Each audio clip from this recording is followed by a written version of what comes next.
Hi, first graders. It's that time again. Press pause and go get your literature anthology book. Wow, we are on week 4 in unit 6. Once you have your book ready to go, turn to page 362.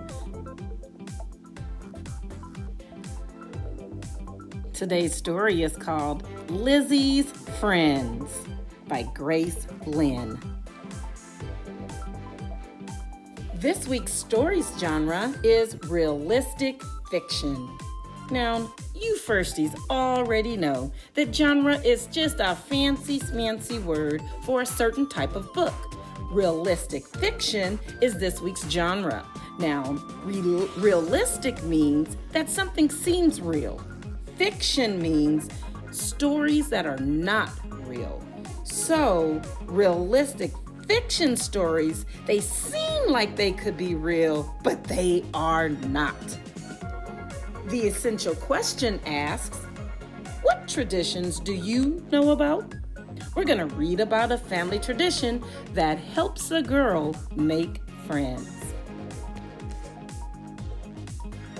Lissy's Friends by Grace Lynn.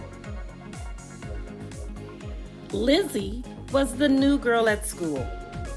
Nobody talked to her. Nobody smiled at her. At the playground, Lissy stood on the merry-go-round by herself. Because Lissy ate lunch alone, she was finished before lunchtime was over. Since she didn't have anything else to do, Lissy took the lunch menu in front of her and began to fold it. Soon, she had made a little paper crane. "Hello," Lissy said to the paper crane. "I will call you Menu, and you will be my friend."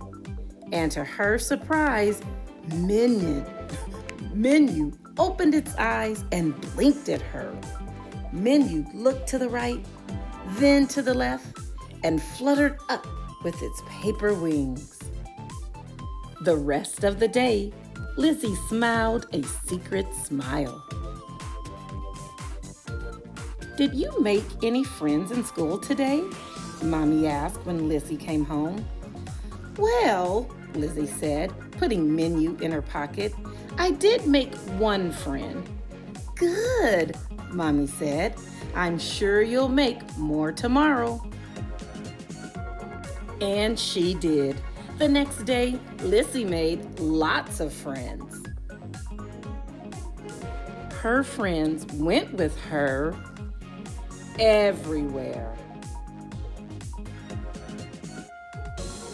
And Lissy was never alone.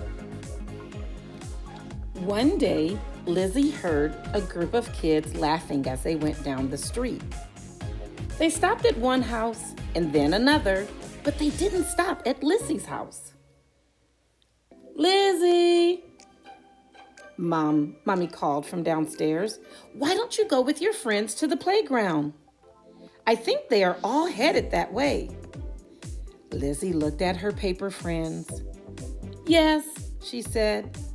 "Let's go to the playground."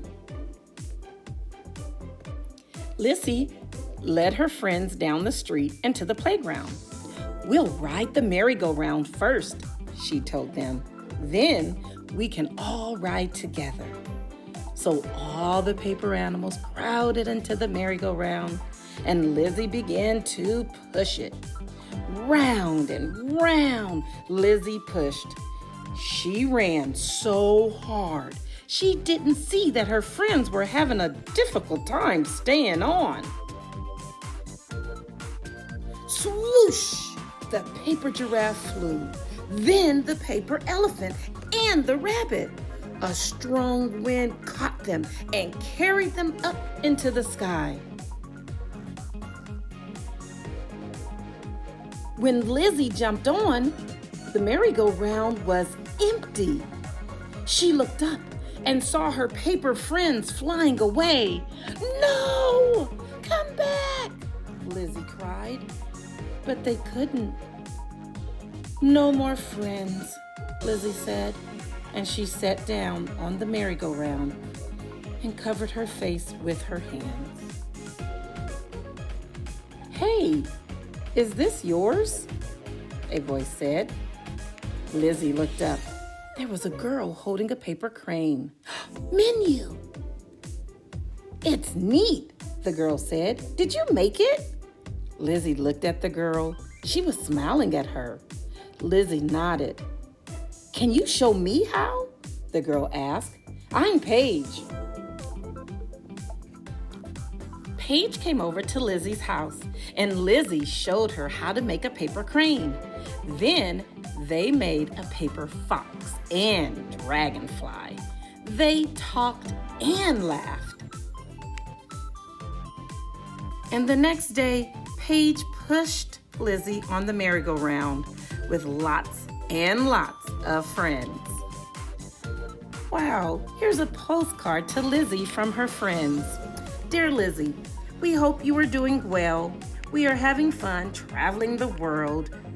We miss you, your friends. P.S. Tell Menu hello. How nice. All right, firsties, I hope you enjoyed this story. Go back and reread it on your own and have fun.